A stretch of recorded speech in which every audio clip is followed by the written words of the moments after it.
Nakasubaybay kayo dun sa mga videos ko, siguro mapapansin nyo ilang araw na natin halos ginagawa itong LC200 na to dahil nga sa problema sa aircon. Tapos hanggang sa halos sumuko na nga tayo at pupunta na tayo dun sa point na magbabaklas na nung dashboard at magpapalit ng mga servo motors.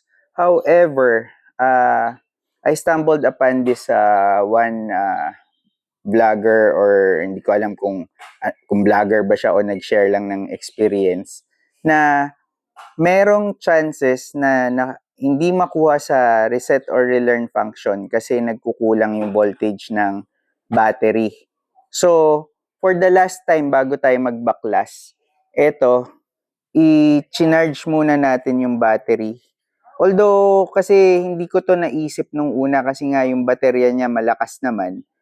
Chinek ko yung voltage maayos. In fact, one click to mag-start.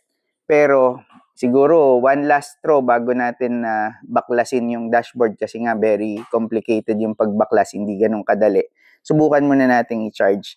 Saksakan natin itong battery tender para may continuous supply yung battery bago tayo mag-reset. And then, subukan lang natin, wala namang mawawala kaysa magbaklas tayo muna agad ng dashboard.